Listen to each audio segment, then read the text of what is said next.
Hello' everyone, মই সুস্মিতাই আপোনালোক সকলোকে মোৰ চেনেলৰ আন এটি নতুন ভিডিঅ'লৈ স্বাগতম জনাইছোঁ। আজি মই আপোনালোকৰ বাবে লৈ আহিছোঁ নিমখীয়া পিঠাৰ এটা টেষ্টি ৰেচিপি। যিসকলে নিমখীয়া পিঠা খাই বেয়া পায় সেইসকলেও এই নিমখীয়া পিঠাটো খোৱাৰ পাছত আকৌ খাবলৈ মন কৰিব। বলকচোন তেতিয়াহ'লে ভিডিঅ'টোলৈ আগবাঢ়োঁ আৰু মইনো কেনেকৈ বনালোঁ বলকচোন।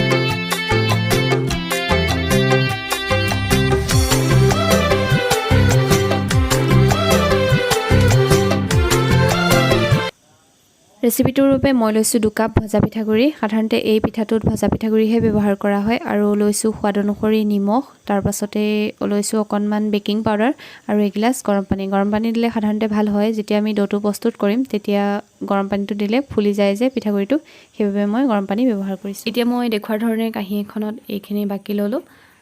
সোৱাদ অনুসৰি নিমখ অকণমান দিলোঁ, তাৰ পাছত দিলোঁ বেকিং পাউডাৰ আৰু গৰম পানীখিনিৰে মই আটা যেনেদৰে মঠে তেনেদৰেই মঠি এটা ডো প্ৰস্তুত কৰি ল'ম। আপোনালোকে চাই থাকক ভিডিঅ'টো।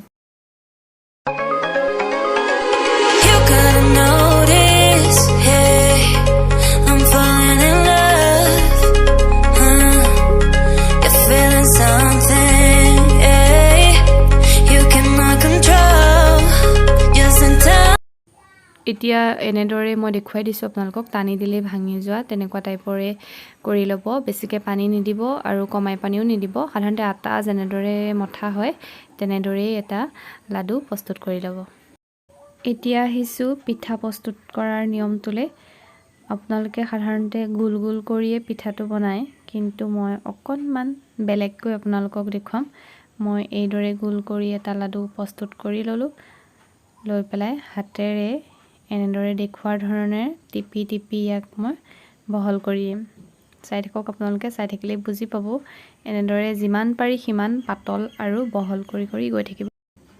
এয়া চাওক, মোৰ এটা পিঠা হৈ গ'ল। মই এইদৰে বহল কৰি দিলোঁ, মানে পাতল হৈ গ'লে খাবলৈ বেছি ভাল হয়, সেইবাবে আপোনালোকে যিমান পাৰে সিমান পাতল কৰিব পিঠাটো এনেকৈ টিপি টিপি।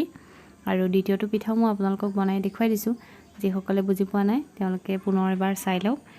এনেদৰেই মই দ্বিতীয়টো পিঠাও টিপি টিপি বহল কৰি পাতল কৰি পেলাই দ্বিতীয়টো পিঠাও মই বনাই ল'লোঁ। এই একেটা পদ্ধতিৰে মই গোটেই পিঠাখিনি প্ৰস্তুত কৰি ল'লোঁ।